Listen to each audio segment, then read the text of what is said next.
স্বাগতম আপনার নতুন অভিজ্ঞান জগৎ গঠনে।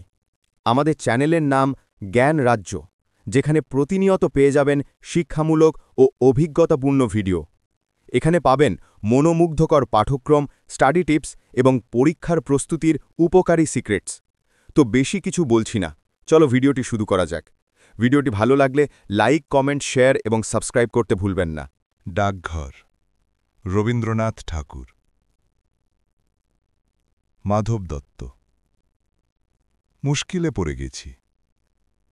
যখন ও ছিল না তখন ছিলই না, ভাবনাই ছিল না। এখন ও কোথা থেকে এসে আমার ঘর জুড়ে বসল?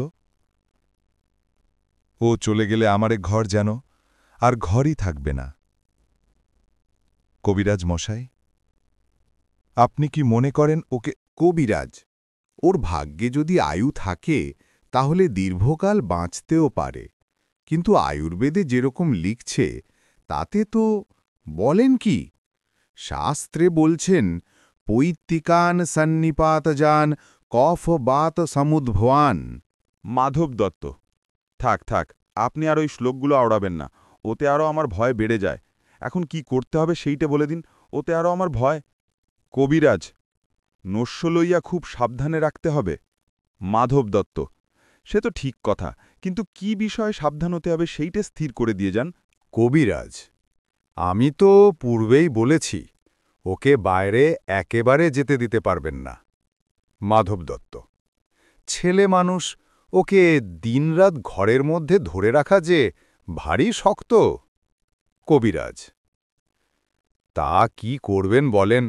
এই শরৎকালের রৌদ্র আর বায়ু দুই ওই বালকের পক্ষে বিষবৎ। কারণ কি না, শাস্ত্রে বলছে অপস্মারে জ্বরে কাশে কামলায়াং হলিমকে। মাধব দত্ত, থাক থাক, আপনার শাস্ত্র থাক। তাহলে ওকে বন্ধ করেই রেখে দিতে হবে? অন্য কোনো উপায় নেই? কবিরাজ, কিছু না, কারণ পবনে তপনে চৈব। মাধব দত্ত, আপনার ওই চৈব নিয়ে আমার কি হবে বলেন তো? ও থাক না, কি করতে হবে সেইটে বলে দিন। কিন্তু আপনার ব্যবস্থা বড় কঠোর। রোগের সমস্ত দুঃখ ও বেচারা চুপ করে সহ্য করে, কিন্তু আপনার ওষুধ খাবার সময় ওর কষ্ট দেখে আমার বুক ঠেটে যায়। কবিরাজ, সেই কষ্ট যত প্রবল তার ফলও তত বেশি। তাই তো মহর্ষি চবন বলেছেন, ভেষজং হিতবাক্যঞ্চ তিক্তং আশু ফলপ্রদং। আজ তবে উঠি দত্তমশাই। ঠাকুরদার প্রবেশ। মাধব দত্ত, ওই রে ঠাকুরদা এসেছে, সর্বনাশ করলে। ঠাকুরদা, কেন, আমাকে তোমার ভয় কিসের? মাধব দত্ত, তুমি যে ছেলে খেপাবার সর্দার। ঠাকুরদা, তুমি তো ছেলেও নও, তোমার ঘরেও ছেলে নেই, তোমার খেপবার বয়সও গেছে, তোমার ভাবনা কি? মাধব দত্ত, ঘরে যে ছেলে একটি এনেছি। ঠাকুরদা, সে কি রকম? মাধব দত্ত, আমার স্ত্রী যে পোষ্যপুত্র নেবার জন্যে ক্ষেপে উঠেছিল। ঠাকুরদা, সে তো অনেক দিন থেকে শুনছি, কিন্তু তুমি যে নিতে চাও না। মাধব দত্ত, জানো তো ভাই, অনেক কষ্টে টাকা করেছি, কোথা থেকে পরের ছেলে এসে আমার বহু পরিশ্রমের ধন বিনা পরিশ্রমে ক্ষয় করতে থাকবে, সে কথা মনে করলেও আমার খারাপ লাগত। কিন্তু এই ছেলেটিকে আমার যে কিরকম লেগে গিয়েছে। ঠাকুরদা, তাই এর জন্যে টাকা যতই খরচ করছো ততই মনে করছো সে যেন টাকার পরম ভাগ্য। মাধব দত্ত, আগে টাকা রোজগার করতুম, সে কেবল একটা নেশার মতো ছিল, না করে কোনো মতে থাকতে পারতুম না। কিন্তু এখন যা টাকা করছি সবই ওই ছেলে পাবে জেনে উপার্জনে ভারী একটা আনন্দ পাচ্ছি। ঠাকুরদা, বেশ বেশ ভাই, ছেলেটি কোথায় পেলে বলো দেখি? মাধব দত্ত, আমার স্ত্রীর গ্রাম সম্পর্কে ভাইপো, ছোটবেলা থেকে বেচারার মা নেই, আবার সেদিন তার বাপও মারা গেছে।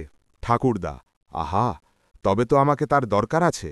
মাধব দত্ত, কবিরাজ বলছে তার ওইটুকু শরীরে একসঙ্গে ভাত পিত্ত শ্লেষ্মা যেরকম প্রকুপিত হয়ে উঠেছে, তাতে তার আর বড় আশা নেই।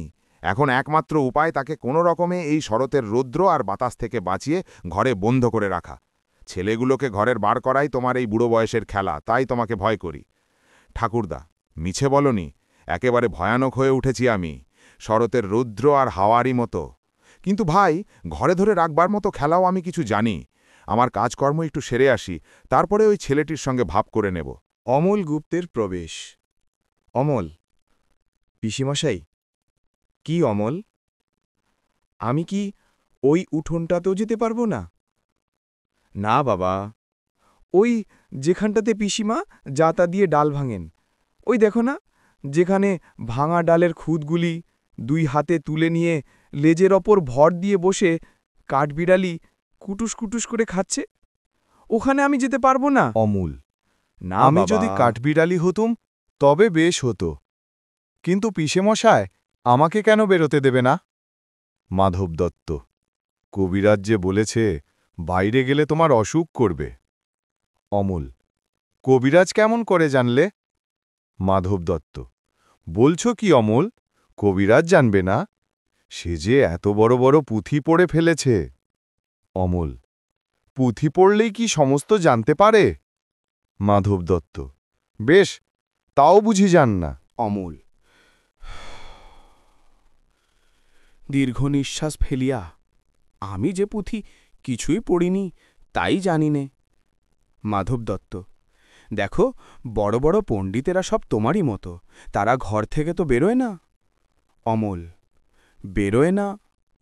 না, কখন বেরোবে বলো? তারা বসে বসে কেবল পুঁথি পড়ে, আর কোনো দিকেই তাদের চোখ নেই।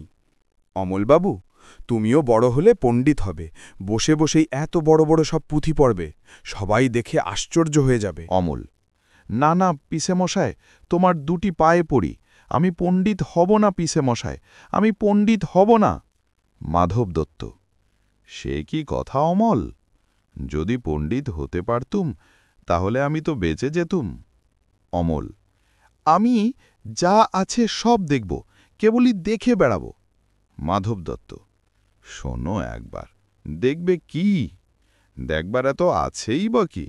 অমল, আমাদের জানলার কাছে বসে সেই যে দূরে পাহাড় দেখা যায়, আমার ভারী ইচ্ছে করে ওই পাহাড়টা পার হয়ে চলে যাই।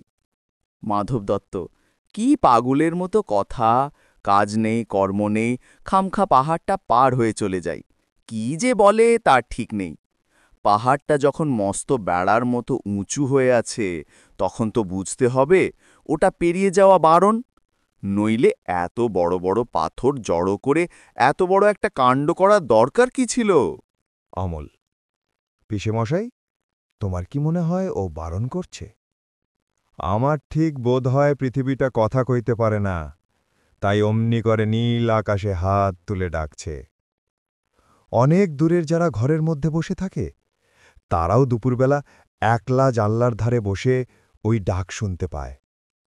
পণ্ডিতরা বুঝি শুনতে পায় না? মাধব দত্ত, তারা তো তোমার মতো খ্যাপা নয়, তারা শুনতে চায়ও না। অমল, আমার মতো খ্যাপা আমি কালকে একজনকে দেখেছিলুম। মাধব দত্ত, সত্যি নাকি? কিরকম শুনি?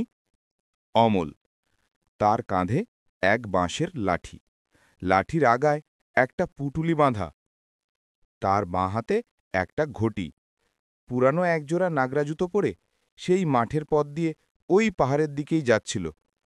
আমি তাকে ডেকে জিজ্ঞাসা করলুম, তুমি কোথায় যাচ্ছ? সে বললে, কি জানি, যেখানে হয়।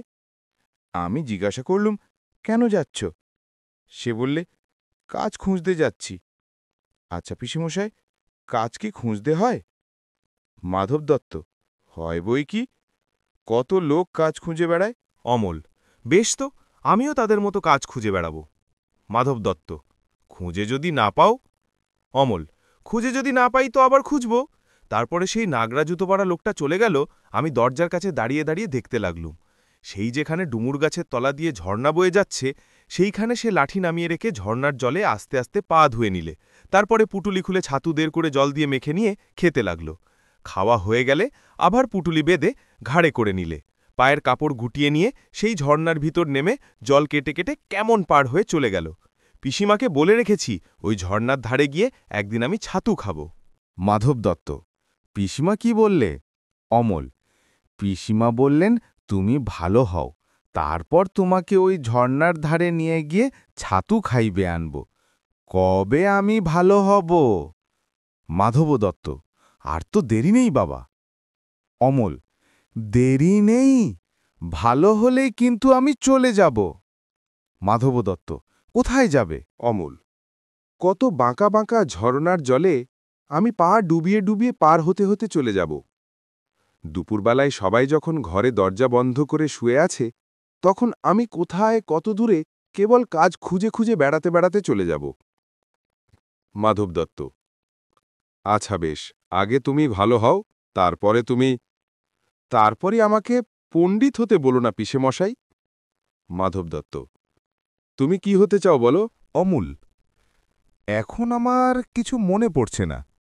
আচ্ছা, আমি ভেবে বলবো। মাধব দত্ত, কিন্তু তুমি অমন করে যে সে বিদেশি লোককে ডেকে ডেকে কথা বলো না। অমল, বিদেশি লোক আমার ভারী ভালো লাগে। মাধব দত্ত, যদি তোমাকে ধরে নিয়ে যেত তাহলে তো সে বেশ হতো, কিন্তু আমাকে তো কেউ ধরে নিয়ে যায় না, সব্বাই কেবল বসিয়ে রেখে দেয়। মাধব দত্ত, আমার কাজ আছে, আমি চললুম, কিন্তু বাবা দেখো, বাইরে যেন বেরিয়ে যেও না। যাব না, কিন্তু পিসেমশাই, রাস্তার ধারের এই ঘরটিতে আমি বসে থাকব।